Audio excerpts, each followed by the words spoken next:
Hello everyone, स्वागत है आप सभी का एक बार फिर से एक नए वीडियो में। आज हम लोग बात करेंगे बहुत ही इंपॉर्टेंट टॉपिक के बारे में। एक लमसम अमाउंट अगर आप 50,000 रुपीज़ का आप सिर्फ लमसम कर देते हैं ना, तो आपके पास 1.5 करोड़ रुपए होंगे। जी हाँ, 1.5 करोड़ रुपए होंगे अगर आज आप लमसम करते हैं। लेट्स से आप किसी भी एज में हैं, आप 20s में हैं या अर्ली 30s में है, आप किसी भी एज में हैं, अगर आप लमसम करते हैं सिर्फ 50,000 रुपये से आपका 1.5 करोड़ रुपए का बन जाएगा। और ऐसे टॉप 5 फंड्स बताएंगे जिसके हिस्टोरिकल डेटा में कुछ एक ऐसा फंड है जिसके हिस्टोरिकल डेटा पिछले 25 साल से 21% का एनुअल रिटर्न दे रहा है। आपने नाम गेस कर लिया होगा तो आप कमेंट सेक्शन में ज़रूर बता दीजिएगा। उसके बाद जैसे जैसे वीडियो आगे बढ़ेगा आपको समझ में आ जाएगा कि वो आपका नाम गेस किया हुआ सही है कि नहीं। ऐसा एक फंड जिसने पिछले 25 साल में 21% का एनुअलाइज रिटर्न दिया है। और जी हाँ, ऐसे और भी 5 टॉप फंड्स के बारे में आज हम लोग बात करेंगे जिसमें एक बहुत बड़ा सा पोटेंशियल है जो आपके पैसे को 50,000 के पैसे को 1.5 CR में कन्वर्ट कर सकता है over the period of time. और देखिए, लमसम करना एक बहुत अच्छी चीज़ होती है। जैसे मान लीजिए आपको कुछ बोनस मिलता है, अपने आप जॉब कर रहे हैं, कुछ बोनस मिलता है, या आप बिजनेस कर रहे हैं, आपके पास एक पैसा अमाउंट इकट्ठा हो गया, आप उसको अगर लमसम करके छोड़ देंगे ना, भूल जाएंगे, तो आज से 20 साल बाद, 25 साल बाद, एक अच्छे अमाउंट के साथ 10 साल बाद भी आपका एक जिस तरीके से कंपाउंडिंग काम करेगा ना, आपको वो 50,000 रुपये आज नहीं पता चलेगा। वो आपके लिए बहुत बड़ा मैटर नहीं है। आज 50,000 रुपये में क्या आता है, एक आईफोन भी नहीं आ पाता है। तो आईफोन भी लेने के लिए आपको 1.5 लाख रुपये खर्च करने पड़ते हैं। तो अगर आप 50,000 रुपये का सिर्फ एक बार लमसम करके छोड़ देंगे, सिर्फ और सिर्फ मेरे कहने पर, या सिर्फ और सिर्फ इस एनालिसिस को देखने के बाद आप 50,000 का लमसम करके छोड़ देंगे, भूल जाएंगे उसे, बाकी सारे रोज़मर्रा की ज़िंदगी आप अपनी जैसी है, या फिर आपका जो भी शेड्यूल है, जो भी प्लेटफॉर्म है जिस पे आप काम करते हैं, उस तरीके से आप करते चले जाएंगे, तो आप देखेंगे कि डाउन द लाइन, आज से कुछ साल बाद, जब आप उस पैसे को जब देखेंगे पलट के, तो आपको दिखेगा कि बहुत अच्छा खासा रकम वहाँ पे इकट्ठा हो गया होगा। तो हम आपको बस इतना कह रहे हैं कि सिर्फ और सिर्फ 50,000 रुपये अगर आप एक बार लमसम करके छोड़ भी देते हैं ना इन सब टाइप के फंड्स में, तो आपको बहुत मैसिव और फिनोमिनल सा रिटर्न मिलेगा। और एक ऐसा म्यूचुअल फंड है जिसमें ऑलमोस्ट 21% का एनुअलाइज्ड रिटर्न है पिछले 25 साल में। ठीक है, ये कैसे करना है, 50,000 से 1.5 करोड़ रुपया कैसे होगा, हर एक चीज़ को प्रैक्टिकली कैलकुलेशन के थ्रू हम आपको बताएंगे। पहले हम लोग चलते हैं और उन 5 फंड्स को देखते हैं कि जिस फंड्स में ये पोटेंशियल है जो आपको एक अच्छा रिटर्न दे सकते हैं। क्योंकि लॉन्ग टर्म में आप ऐसे ही फंड्स को लेके चलिए जो आपको एक बहुत अच्छा रिटर्न दे सकते हैं। और फंड्स हम इसलिए बोल रहे हैं ना, क्योंकि ऐसा नहीं है, जब लॉन्ग टर्म में आप इन्वेस्टिंग करते हैं तो एक फंड मैनेजर रहेगा, अगर बैकग्राउंड में एक फंड रहेगा जो किसी ऑर्गेनाइजेशन से हैंडल किया जा रहा होगा, तो वो आपके लिए बेनिफिट होगा। ठीक है, तो इस चीज़ को हमेशा याद रखिएगा। 50,000 से किस तरीके से 1.5 CR हम लोग बनाएंगे, वो आज हम लोग देखेंगे। और ये जी हाँ, बहुत प्रैक्टिकल है, बहुत प्रैक्टिकल है। और ऐसा नहीं है कि ये सिर्फ हम और आप करेंगे, ये बहुत लोग ऑलरेडी कर चुके हैं। कुछ ऐसे भी फंड है जिसमें 25 ईयर्स से एक बहुत अच्छा सा मैसिव सा रिटर्न देखने को मिला, उन फंड के भी हम लोग बारे में बात करेंगे। तो चलिए चलते हैं स्क्रीन पर, सबसे पहले आपको ले चलते हैं और सबसे पहला फंड आज हम लोग दिखाते हैं, Invesco India small cap fund. देखिए, यहाँ पे स्मॉल कैप फंड चूज करने का मेरा सबसे बड़ा मोटिव ये था ना, क्योंकि स्मॉल कैप फंड में पोटेंशियल होता है कि अगर देखिए, स्मॉल कैप फंड रिस्की हो सकते हैं, अगर फर्स्ट ईयर या सेकेंड ईयर या थर्ड ईयर तक रिस्की हो सकते हैं, हम मानते हैं। पर अगर आप इसमें होरिजन अच्छा रख रहे हैं, मतलब मोर देन 10 ईयर्स का होरिजन रख रहे हैं ना, टाइम होरिजन, तो आपको एक अच्छा खासा रिटर्न मिलेगा। क्योंकि जो कंपनीज अपनी आज की कंपनीज जो स्टार्ट हो रही हैं, अभी रिसेंटली कंपनी जो लॉन्च हो रही है आईपीओ में, उनके पास 10 साल का ड्यूरेशन होगा कुछ अच्छा परफॉर्म करने के लिए। और ऐसा नहीं है कि आज लेट्स से अगर 1000 कंपनीज लॉन्च हो रही हैं आईपीओ में, और वो सारी की सारी स्मॉल मान लेते हैं एसएमईज कंपनीज हैं, इन सारी 1000 कंपनीज को 10 ईयर्स के बाद लेट्स से अगर इसके 20% के भी कन्वर्जन रेट को देखें ना, 20% कंपनीज भी इसमें अच्छा परफॉर्म करेंगी, 200 कंपनीज भी अच्छा परफॉर्म करेंगी ना, तो ये जो अच्छी कंपनी जो परफॉर्म करने वाली है वो ऑलमोस्ट आपको 10 ईयर्स में 100x का रिटर्न देने वाली है। ठीक है, इसीलिए small cap fund long term horizon के लिए बहुत अच्छा होता है। जी हाँ, ये जो 3-4 फंड हम लोग ऑन सीक्वेंस डिस्कस करने जा रहे हैं वो स्मॉल कैप फंड होगा, पर लास्ट में हम आपको एक ऐसा फंड बताएंगे जिसने ऑन एन एवरेज पिछले 25 साल में, 25 ईयर्स में 25 ईयर्स में 21% का एनुअलाइज रिटर्न दिया है। 21% का एनुअलाइज रिटर्न देना मतलब फिनोमिनल है, 21% का एनुअलाइज रिटर्न दिया है पिछले 25 साल में, और कंटिन्यूसली 25 साल से 21% का एनुअलाइज रिटर्न दिया रहा है। तो इस फंड के भी हम लोग बारे में बात करेंगे, और वो फंड मुझे बहुत पर्सनली अच्छा लगता है। अगर किसी को लमसम करना है तो it could be one of the option जहाँ पे लमसम किया जा सकता है, तो इस चीज़ को भी ध्यान में रखते हैं।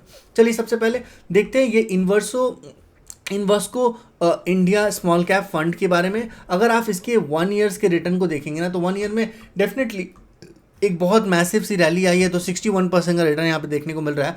पर 3 ईयर्स में 29%, 5 ईयर्स में 34% का एनुअलाइज रिटर्न है। ये ऐसा नहीं है कि एक बार मिला है, ये हर साल 5 साल से हर साल 39%, 34.96, 35% के आसपास का रिटर्न मिल रहा है। और वहीं पे अगर हर साल की बात करें, मतलब ऑन एन एवरेज ऑलमोस्ट 2018, 19, 17 से पिछले 7, 8, 9 साल से ये एनुअलाइज रिटर्न 30% के आसपास ये फंड दे रहा है। ये बहुत फिनोमिनल सा चीज़ है, ठीक है। इस चीज़ को आप हमेशा ध्यान में रखिएगा। उसके अलावा अगर हम लोग बात करें तो हम लोग अभी लमसम के बारे में बात करेंगे। एसआईपी के बारे में बहुत कुछ हम लोगों ने बात कर लिया है, तो ये जो लमसम के बारे में बात होगा वो समझने वाली बात है। ये देखिए यहाँ पे होल्डिंग कितनी है, 75 होल्डिंग है। Let's say out of these 75 companies, अगर कुछ ऐसी कंपनीज होती हैं 75 कंपनीज, कुछ ऐसी कंपनीज होती हैं लेट्स से 10% या 20% ऐसी कंपनीज होती हैं which are not performing well, ठीक है। 20% कंपनीज यहाँ पे परफॉर्म नहीं कर रही है, ठीक है। तो उस 20% कंपनीज को रिमूव कर दिया जाएगा बाय फंड मैनेजर। तो those companies will be removed by fund manager, और उसके बाद यही फंड मैनेजर्स हमारे इसी पोर्टफोलियो में अदर 20% कंपनीज ऐड ऑन कर देंगे जो अच्छा परफॉर्म कर रही है। तो ये जो हेडेक है ना, ये हमें नहीं उठाना है। ये सारा का सारा चीज़ इस पर्टिकुलर ऑर्गेनाइजेशन के थ्रू होगा। ये फंड मैनेजर के लिए ही हमें एक्सपेंस रेशियो बेयर करना पड़ता है। इस फंड में कितना एक्सपेंस रेशियो है, अगर वो हम लोग देखें तो वो बहुत क्लियरली दिखेगा कि एक्सपेंस रेशियो आपको इस फंड में आई गेस 0.41% के आसपास का है। तो 0.41% के आसपास का एक्सपेंस रेशियो आप दे रहे हैं, और इसमें आपका कंप्लीट रीबैलेंसिंग हो रहा है पोर्टफोलियो का। आपको बैकग्राउंड में क्या चीज़ें चल रही हैं उसके लिए लोड लेने की कोई ज़रूरत नहीं है। तो आई थिंक ये जो है one of the best option for lump sum, ठीक है। अब इसी तरीके के कुछ और फंड्स को भी हम लोग देखेंगे लमसम करने वाले। तो हम लोग नेक्स्ट फंड की बात करें तो टाटा का एक बहुत ही वाइल्ड रेंज ऑफ सेगमेंट है, और टाटा के पास बहुत अच्छा एक्सपीरियंस है भी है मार्केट में, और बहुत ट्रस्टी ब्रांड है। उस टाटा के ट्रस्ट ब्रांड के साथ टाटा का small cap direct growth fund की बात करें तो एक साल में 52% का रिटर्न दिया है। और वहीं पे अगर हम लोग एनुअलाइज रिटर्न 3 ईयर्स की बात करें तो 30% का, 5 ईयर्स की बात करें तो 35.96%, 36% के आसपास का ऑलमोस्ट, एंड ऑल ईयर्स की रिटर्न करें तो 31% का। जी हाँ, 31% का एनुअलाइज रिटर्न इस फंड ने दिया है। 31% ईयर ऑन ईयर रिटर्न्स इस फंड में दिए हैं, ठीक है। तो ये सबसे अच्छी बात होती है, ठीक है। अब हम लोग इस चीज़ को देखते हैं, Tata small cap fund direct growth, ठीक है। अब आगे चलते हैं। नेक्स्ट फंड की अगर हम लोग बात करें तो वो है एक्सिस बैंक का small cap fund. Axis bank का स्मॉल कैप फंड देखिए इसमें होल्डिंग्स की अगर हम बात करें ना, तो ऑल टुगेदर सारी की सारी होल्डिंग्स 75, 40, 50, 100 प्लस होल्डिंग्स ही होती हैं, क्योंकि यहाँ पे पता नहीं होता ना कि कौन सा फंड कितना अच्छा परफॉर्म करने जा रहा है। तो उस फंड में एक बहुत अच्छा फिनोमिनल होता है एक अच्छे रिटर्न्स देने का। तो इस चीज़ को ध्यान रखिएगा कि होल्डिंग्स यहाँ पे हम लोग डिस्कस नहीं कर रहे हैं, अभी फिलहाल हम लोग डिस्कस कर ले रहे हैं फंड कौन कौन से है। तो एक्सिस बैंक का स्मॉल कैप फंड की बात करें तो 1 ईयर के रिटर्न के बारे में बात करें तो ऑलमोस्ट 43% का। और देखिए ये सारे ऑर्गेनाइजेशन आप देख रहे होंगे कि फर्स्ट हम लोगों ने चूज़ किया था इन्वर्सको का, देन टाटा का, देन एक्सिस का। ये सारे ऐसे फंड्स हैं ना जिसमें एक बहुत अच्छा ट्रस्ट बन सकता है, एक अच्छा ट्रस्ट किया जा सकता है, क्योंकि ये बैंक से रिलेटेड फंड्स है। पिछले 5 साल में ऑन एन एवरेज 31% का एनुअलाइज रिटर्न इस फंड ने दिया है, और ऑल टाइम में 27% का एनुअलाइज रिटर्न दिया है। जी हाँ, 27% का एनुअलाइज रिटर्न बहुत बहुत बड़ी बात है। एनुअलाइज रिटर्न की बारे में बात कर, हम यहाँ पे क्यों एनुअलाइज रिटर्न बोल रहे हैं, क्योंकि हर एक साल 27% के आसपास का रिटर्न दे रहा है। मतलब आपने अगर 100 रुपीज़ इन्वेस्ट किया है तो नेक्स्ट ईयर में आपका प्रिंसिपल 100 रुपीज़ नहीं रहेगा, नेक्स्ट ईयर में आपका प्रिंसिपल हो जाएगा 127 रुपीज़। इस चीज़ का भी आप ज़रूर ध्यान रखिएगा। यहाँ पे भी अगर एक्सपेंस रेशियो की बात करें तो एक्सपेंस रेशियो ऑलमोस्ट मतलब 0.54% के आसपास है। तो 0.54% के आसपास एक्सपेंस रेशियो काफ़ी अच्छा है, काफ़ी फिनोमिनल है। इतने से एक्सपेंस रेशियो से आपका पूरा का पूरा जो पोर्टफोलियो है वो रिबैलेंसिंग होता रहेगा, आपको हेडेक लेने की ज़रूरत नहीं है।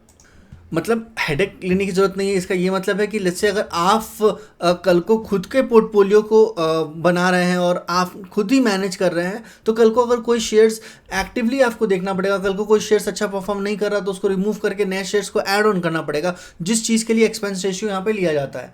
नेक्स्ट ये अगर बात करें तो निपॉन इंडिया, ये बिल्कुल भी बाय एंड सेल रिकमेंडेशन नहीं है, ना ही ये प्रमोशनल वीडियो है, ये सिर्फ और सिर्फ एजुकेशन पर्पज से हम आपके सामने लेके आ रहे हैं कि ऐसे भी ऑप्शन है जिसमें आप 50,000 से लेकर 1.5 करोड़ के आसपास का वेल्थ जनरेट कर सकते हैं, और वो सारा का सारा वेल्थ आपको हम प्रैक्टिकली कैलकुलेट करके भी दिखाएंगे इसी वीडियो में सिर्फ 2 मिनट के अंदर। अगर हम लोग बात करें तो 28% के आसपास का एनुअलाइज्ड रिटर्न यहाँ पे मिला है ऑल टाइम पे। ये है निपॉन इंडिया का small cap fund direct growth.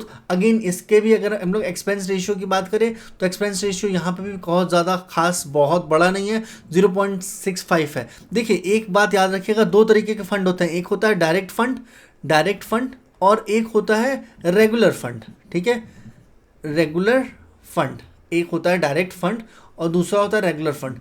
Direct fund का एक्सपेंस रेशियो जो है ना, एक्सपेंस रेशियो वो काफ़ी कम होता है as compared to regular fund के एक्सपेंस रेशियो से। रेगुलर फंड का एक्सपेंस रेशियो जो होता है वो थोड़ा सा ज़्यादा होता है। तो आप कोशिश कीजिएगा कि अगर आप लॉन्ग टर्म होरिजन के लिए आप एक लमसम कर रहे हैं तो आप डायरेक्ट फंड में इन्वेस्ट करें। डायरेक्ट फंड बेसिकली उन सब टाइप के फंड्स होते हैं जो अदर इंडेक्स को फॉलो करते हैं या फिर डायरेक्टली मार्केट में इन्वेस्टिंग रहता है। और यहाँ पे आप देखेंगे कि आपको सेक्टोरियल बाइफर्केशन भी देखने को मिल जाएगा हर एक फंड में। तो मेक श्योर कि आप जब भी इन्वेस्ट करें तो आप थोड़ा सा एनालिसिस ज़रूर कर लीजिएगा। इस वीडियो को एज अ रेफरेंस रखते हुए आप एनालिसिस करेंगे तो आपको एनालिसिस करने में भी आसानी होगी। तो इसीलिए ये सारी चीज़ें हम आपके सामने प्रेजेंट करने की कोशिश कर रहे हैं। नेक्स्ट हम लोग बात करें, 5th फंड है SBI। देखिए SBI एक ऐसी ऑर्गेनाइजेशन है ना जहाँ पे मतलब टेंशन लेने की कोई ज़रूरत ही नहीं है बॉस। SBI आप जब तक इंडिया रहेगा तब तक SBI रहेगा, मेरा ये मानना है जब तक इंडिया रहेगा तब तक SBI रहेगा, क्योंकि इंडिया का लार्जेस्ट बैंक है SBI। SBI एक PSU बैंक है और SBI में आपको किसी भी प्रकार की टेंशन लेने की ज़रूरत नहीं है। ये एक बहुत यूनिक सा पोर्टल है जहाँ पे आप डेफिनेटली लॉन्ग टर्म के बारे में सोच सकते हैं। और SBI का स्मॉल कैप डायरेक्ट ग्रोथ, यहाँ पे आप देख रहे होंगे सारे के सारे फंड्स में डायरेक्ट फंड है, ये रेगुलर फंड नहीं है। रेगुलर फंड डिफरेंट होता है डायरेक्ट फंड से, इस चीज़ को आप याद रखिएगा। और रेगुलर फंड का एक्सपेंस रेशियो ज़्यादा होता है, तो रेगुलर फंड को अवॉइड कीजिएगा और आप कोशिश कीजिए कि यू मेक श्योर कि आप जो भी इन्वेस्टमेंट कर रहे हैं वो डायरेक्ट फंड में इन्वेस्ट कर रहे हैं। ठीक है, ये डायरेक्ट फंड में इन्वेस्ट कर रहे हैं। अब हम लोग बात करें तो SBI के 1 मंथ के रिटर्न में 3.5% का रिटर्न है, और वहीं पे on an average basis annualised return 3 साल का 25% ऑन हर एक साल में 25% का एनुअलाइज्ड रिटर्न देखने को मिला है। 5 साल में 30% का एनुअलाइज्ड रिटर्न देखने को मिला है, और ऑल टाइम में आप देखेंगे तो 27% का रिटर्न देखने को मिला है। ऑल टाइम का मतलब होता है ये फंड मतलब 10, 11, 12 साल पुराना है, 12 साल पुराना फंड है ये। और वहाँ पे ऑन एन एवरेज मतलब आपको 27-28% का रिटर्न मिल रहा है, क्या चाहिए और उससे ज़्यादा। एक्सपेंस रेशियो की बात करें, एक्सपेंस रेशियो 0.63% के आसपास है। एक्सपेंस रेशियो का कम होना भी बहुत ज़्यादा ज़रूरी है, क्योंकि एक्सपेंस रेशियो आपको लग रहा है कि ये कम है, ये बहुत कम है, पर जब आप होरिजन 20 ईयर्स का या 10 ईयर्स का होरिजन रखेंगे ना, 10 ईयर्स प्लस का होरिजन जब आप रखेंगे तो ये एक्सपेंस रेशियो बहुत ज़्यादा हैम्पर करेगा आपके रिटर्न्स को। ठीक है, इसीलिए आप कोशिश कीजिएगा कि डायरेक्ट फंड में इन्वेस्ट करें। ठीक है, तो ये था।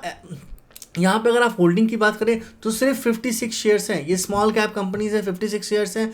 इसमें कुछ मिड कैप टाइप की कंपनीज भी दिखेगी। ब्लू स्टार की अगर हम बात करें ना, इंडिपेंडेंटली ब्लू स्टार बहुत ही फिनोमिनल सी कंपनी है, बहुत अच्छा सा इनका ग्रोथ देखने को मिला है। Whirlpool of India, Doms International, CNS Info System, चैटल Hotels, V Guards, EID Parry जो है सोलर की कंपनीज हैं। कंज्यूमर स्प्लिट्स की बात करें तो फिनोलेक्स इंडिया, टीएनएक्स की बात करें कल। सो ये सारे के सारे जो भी आप इंटरनेशनल प्रोजेक्ट्स के पे आप देख रहे हैं, जितने भी पोर्टफोलियो देख रहे हैं, ये सारे के सारे पोर्टफोलियो फंड्स मैनेजर हैंडल करते हैं। आपको टेंशन लेने की जरूरत नहीं है। इसमें से कोई कंपनी अच्छा परफॉर्म नहीं करेगी तो उसे रिप्लेस कर दिया जाएगा। अब बारी है एक वैसे फंड के बारे में जानने के लिए जो फंड पिछले 25 साल में ऑन एन एवरेज 21% का रिटर्न देते चला रहा है। जी हाँ, हम बात कर रहे हैं एसबीआई कॉन्ट्रा फंड की। कॉन्ग्रेचुलेशन, अगर आपने इसे सही गेस किया होगा और कमेंट सेक्शन में स्टार्टिंग में ही आपने मेंशन कर दिया था, तो आपके पास मार्केट का एक अच्छा नॉलेज है। और अगर आपने नहीं गेस किया होगा तो भी कोई बड़ी बात नहीं है, आपको इस फंड के बारे में ज़रूर पता होना चाहिए। इस फंड का अगर हम लोग बात करें तो ये फंड की स्टार्टिंग हुई थी 1999 में, और 5 जुलाई 1999 से आज 25 साल तक ये फंड ने ऑन एन एवरेज 21% के आसपास का रिटर्न दिया है। इंसेप्शन से लेकर आज तक इस फंड ने, रेगुलर ग्रोथ फंड है, ये रेगुलर प्लान्स के ऊपर है, पर इसका आप रिटर्न देखेंगे तो 21% का एनुअलाइज रिटर्न है, जो चीज़ फिनोमिनल है। एसेट अंडर मैनेजमेंट, आज के डेट में अगर एसेट अंडर मैनेजमेंट करेंगे तो एक मिड कैप कंपनी के पास भी इतना ज़्यादा एसेट नहीं होता है जो इस पर्टिकुलर फंड के पास है। अकेला 40,000 करोड़ के आसपास का एसेट अंडर मैनेजमेंट है। 40,000 करोड़ के आसपास का एसेट अंडर मैनेजमेंट है। अब हम लोग बात करें पिछले एक साल में इसके रिटर्न के बारे में बात करें तो हिस्टोरिकल डेटा आपको दिखाता है कि एक बहुत फिनोमिनल सा रिटर्न यहाँ पे देखने को मिल रहा है। उसके बाद यहाँ पे आप चीज़ों को चूज़ करके आप चेक भी कर सकते हैं। एक साल का रिटर्न अगर आप देखेंगे तो आपको यहाँ पे दिखा देगा कि ऑलमोस्ट मतलब एक अच्छा खासा रैली इस पर्टिकुलर फंड ने दिखाया है। और वहीं पे अगर आप एसबीआई कॉन्ट्रा फंड के साथ साथ एसबीआई डायरेक्ट फंड भी है, तो एसबीआई डायरेक्ट फंड में भी आप देखेंगे कि एक अच्छी रैली देखने को मिली है, और एसबीआई कॉन्ट्रा फंड में भी एक अच्छी रैली देखने को मिली है। तो आप इनमें से कुछ भी चूज़ कर सकते हैं। हम आपको सजेस्ट करेंगे कि अगर आप डायरेक्ट प्लान के थ्रू जाते हैं तो थोड़ा सा एक्सपेंस रेशियो आपको यहाँ पे कम देखने को मिलेगा। एग्जिट डिटेल्स की बात करें तो यहाँ पे एग्जिट डिटेल बहुत ज़्यादा खास है नहीं। विदिन 1 ईयर्स में अगर आप एग्जिट करते हैं तो आपको थोड़ा सा ज़्यादा एक्सपेंस देने को मिलेगा। इनके फंड्स मैनेजर, यही देखिए, जिस फंड मैनेजर की हम बात कर रहे थे इतनी देर से, कि यही फंड मैनेजर्स होते हैं जो आपके पोर्टफोलियो को मैनेज कर रहे होते हैं। और ये fund manager over the period of time, ऐसा नहीं है ना कि 25 ईयर्स तक कोई भी फंड मैनेजर काम ही करते रहेंगे, क्योंकि होता क्या है कि वो लोग रिटायर हो जाते हैं, तो एक नए फंड मैनेजर को एलोकेट कर दिया जाता है। Mister Dinesh Balachandran and mister Pradeep Keshav करके ये दोनों फंड मैनेजर हैं। इनको इलेक्ट किया गया था मई 2018 में, और इनको इलेक्ट किया गया था दिसंबर 2023 में, और उसके बाद से ये लोग एक्टिवली इस फंड्स को मैनेज कर रहे हैं। यहाँ पे अगर हम लोग देखें तो ये बहुत मतलब हाई रिस्क तो है, डेफिनेटली हाई रिस्क है। इक्विटी जो है ना वो सब्जेक्ट टू मार्केट रिस्क है, और आने वाले टाइम में इक्विटी में बहुत सारी चीज़ें ऐसी भी होंगी जिसको थोड़ा सा मतलब रिस्क तो आप होगा ही होगा। हाई रिस्क चीज़ें हैं ये, पर आप देखेंगे तो ऑन एन एवरेज हर साल 21 ईयर्स का रिटर्न आपको देखने को मिलता है। अब हम लोग देखते हैं 50,000 रुपीज़ को जब हम लोग इन्वेस्ट करेंगे तो उस 50,000 रुपीज़ के इन्वेस्टमेंट को कैसे 1.5 करोड़ तक लेके जाया जा सकता है। तो अगर आप इसको थोड़ा सा रिफ्रेश कर लेते हैं इसको, तो अगर आप यहाँ पे देखेंगे कि 5,000 रुपीज़ के इन्वेस्टमेंट को सिर्फ 12% पे कंपाउंड किया जा रहा है, तो इन्वेस्टेड अमाउंट 3 लाख रुपीज़ है, और एस्टिमेटेड रिटर्न जो है 1.212 है। अब हम इसको लमसम में लेके चलते हैं। लमसम का मतलब हो गया कि अगर हम इसी 5,000 को 50,000 कर देते हैं, 50,000 के इन्वेस्टमेंट को, और जो हमें पता है कि हमें 21% के आसपास का रिटर्न मिल रहा है कॉन्ट्रा फंड में, तो हम लोग एक एग्जांपल सिर्फ कॉन्ट्रा फंड को ही लेके चलते हैं। आने वाले टाइम में बहुत सारी ऐसी टेक्नोलॉजीज आएंगी जो इससे भी ज़्यादा रिटर्न दिखाएंगे आपको, क्योंकि ये रिटर्न ऐसा नहीं है कि बहुत बड़ा सा है। पहले के टाइम में टेक्नोलॉजीज इतनी अच्छी नहीं थी, चीज़ें इतनी ट्रांसपेरेंट नहीं थी, तो रिटर्न कम मिलते थे। अब चीज़ें ट्रांसपेरेंट हो गई है, हर कोई अवेयर हो गया है, और हर किसी के पास एक अवेयरनेस है कि कैसे इन्वेस्टमेंट करते हैं, कैसे अच्छा रिटर्न लेके आते हैं। तो उन सब चीज़ का अवेयरनेस का फ़ायदा आपको और हमको मिलेगा। तो इस चीज़ को ध्यान में रखते हुए अगर आप लमसम करते हैं 50,000 रुपीज़, और 21% के रिटर्न में 50,000 रुपीज़ बन जाएगा 1,31,000 रुपीज़। और ये कब बनेगा? पिछले 5 साल में। इस चीज़ को आप याद रखिएगा, पावर ऑफ कंपाउंडिंग में आपको कुछ नहीं करना है, सारा चीज़ टाइम करता है। ठीक है, अब हम लोग बात करें यहाँ पे थोड़ा सा इस टाइम को इंक्रीज कर देते हैं और इसे ले चलते हैं हम लोग 15 साल पे। 15 साल में आप देखेंगे कि यहाँ पे भी बहुत कुछ खास हुआ नहीं है। 50,000 रुपीज़ आपने एक बार इन्वेस्ट किया था, आपने इसको हिलाया नहीं है, डुलाया नहीं है, चेंज नहीं किया, विड्रॉ नहीं किया, कुछ भी नहीं किया। एक बार आपने इन्वेस्ट करके भूल गए थे आप, आपको टेंशन ही नहीं थी कि फंड कहाँ पे लगाया, आपको कुछ पूछना ही नहीं है, आपने इन्वेस्टमेंट किया और आप भूल गए। ठीक है, 15 ईयर्स में अगर आप देखेंगे 21% के आसपास का रिटर्न अगर आपको हर साल मिल रहा है तो 8.85 लाख रुपीज़ के आसपास आपका रिटर्न बनता है, टोटल इन्वेस्टमेंट बनता है। आज से 15 साल बाद 50,000 रुपीज़ इन्वेस्टेड था, 8.35 लाख रुपीज़ के आसपास एस्टिमेटेड रिटर्न्स थे। ठीक है, आपको कुछ नहीं करना है इसमें, आप कुछ नहीं कर रहे हैं इसमें, सब कुछ समय कर रहा है, सब कुछ टाइम कर रहा है। पावर ऑफ कंपाउंडिंग पेशेंस का गेम है। अब थोड़ा सा इस रिटर्न्स को इंक्रीज करके 25 ईयर्स के लिए लेके चलते हैं। 25 ईयर्स में आप देखेंगे आपने सिर्फ 50,000 रुपीज़ को इन्वेस्ट किया था, छोड़ दिए थे, आपने नया नया जॉब ज्वाइन किए हैं। फॉर हाइपोथेटिकली एक एग्जांपल लेके चलते हैं कि कोई एक नया जॉब ज्वाइन करता है, नए जॉब में फर्स्ट टाइम में फर्स्ट ईयर में उसे बोनस मिलता है 50,000 रुपीज़, वो इसमें लमसम कर देता है और उसके बाद छोड़ देता है, इसको देखता भी नहीं है। तो जब वो 25 ईयर्स के बाद रिटायर होगा ना, तो रिटायरमेंट तो छोड़ दीजिए, बाकी सारी चीज़ें छोड़ दीजिए, उसके पास कैश में 60 लाख रुपीज़ रहेगा, 60 लाख रुपीज़ 21 ईयर्स के रिटर्न में। और अगर लोग इसी होरिजन को थोड़ा सा और इंक्रीज कर देते हैं, 30 ईयर्स पे लेके चल जाते हैं, तो आप देखेंगे कि उसी पर्सन ने जिसने अपने फर्स्ट जॉब के फर्स्ट बोनस को 50,000 रुपीज़ को इन्वेस्ट कर दिया था लमसम में और छोड़ दिया था, उसके बाद वो जब 30 ईयर्स डाउन द लाइन उसने फंड को देखा तो वो फंड ऑटोमेटिकली इंक्रीज होके 1.5 CR हो गया था। 1.5 CR, आपको कुछ करना ही नहीं है बॉस, आपको 21% के आसपास का रिटर्न मिलेगा 30 ईयर्स में। 1.5 CR इन्वेस्टेड अमाउंट मात्र 50,000 rupees, return on investment 1.5 CR, 1.1 lakh 56 1 crore 56 lakh 33,000 rupees. तो 1 करोड़ 56 लाख रुपीज़ का यहाँ पे रिटर्न देखने को मिल रहा है। और ये सारा का सारा रिटर्न प्रैक्टिकल है, कुछ भी हाइपोथेटिकल नहीं है।